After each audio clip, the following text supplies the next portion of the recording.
it was not on our radar. I knew that the cancer was a possibility, but that honestly, I never expected to hear those words, especially at 38.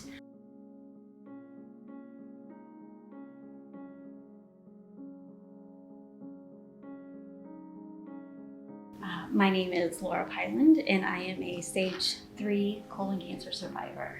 It started in early 2016.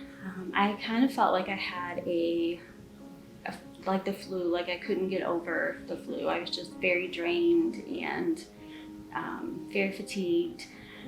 I had a senior in high school and a fairly new husband, so I just chalked it up to, being a mom, being tired, being stressed. Finally went to see Dr. Miller, which is my primary care physician, just because I didn't feel like I could get over it. And he noticed right away that my color was bad, and he wanted to check my hemoglobin. By June, I had started seeing some blood in the stool, and Dr. Cohn had told me, if that ever happens, call me immediately. So I did, and she said, okay, we need to get you scheduled for your thorough colonoscopy. Dr. Clement was my gastro doctor, which I loved to death. Did the colonoscopy. I remember kind of waking up, I was still kind of foggy, and I heard Dr. Clement say, there's a little bit of cancer in there. So within the next week or two, I had an appointment with Dr. McCroskey in Kansas City. He did a colon resection in which they removed 12 inches of my large intestine. The pathology report came back that 2 of the 22 lymph nodes that they took out also contained cancerous cells, which meant that I had to do 12 rounds of chemotherapy. Had I waited a few years, we would be looking at stage 4, which is chemo for life. So I'm very thankful that I had proactive doctors, and they found it before it got too bad. That was the part too that was very nice, to be just a few blocks from the hospital. My family's here, so my mom was with me every time. Even for just the fluids, she would come. The nurses would always make sure that we were comfortable. We had our own private room, which was a big deal to me because I have been to some cancer centers where everybody gets chemotherapy in one big room. You're just sitting in a huge room, and I knew I wouldn't be comfortable with that. I knew that I wanted to be able to talk to my mom while we were here for 4 to 5 hours every day. So the nurses always made sure we had a place where we could play cards and keep each other entertained while the chemo was going on.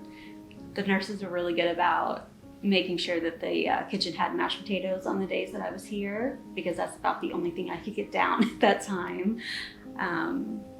Anne and Karen, I mean, everybody was just fantastic. It was nerve-wracking. It was very nerve-wracking because you're just praying that nothing shows up on the scan. You're praying that your blood work turns out good. You're praying that you do not have to sit in that chair and get chemo anymore. And I remember crying, and my husband was in tears. We were all very, very excited that this was over. It was the best feeling when the oncologist said, you don't have to come back and see me anymore. That day, my mom and I celebrated.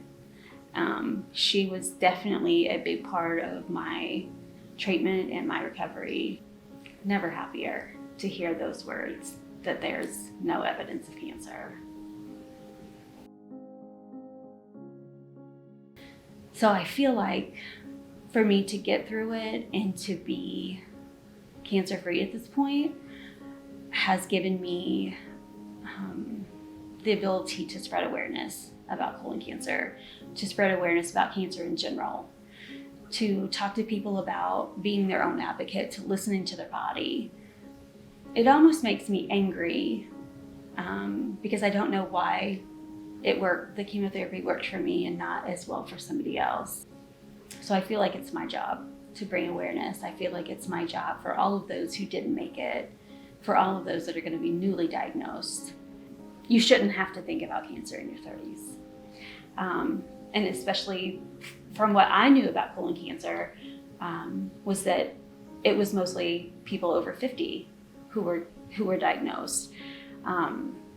And when you're a young person and you start seeing these symptoms, when you start noticing something is wrong, it's very important to let somebody know, even if it's embarrassing, even if you don't want to talk about it, even if you think, oh, they're just going to send me for a colonoscopy, it's probably the best idea, because if caught early, it can be very curable. It can help you from not having to go through chemo, from not having to have radiation, to not having to go through all of the things that go along with having cancer. So screening is what saves lives. Very thankful for the medical staff, for everybody from the X-ray department to the emergency room, because there were times on the weekends that I would have to go get fluids as well. So everybody was very kind, and I don't think they could have done a better job.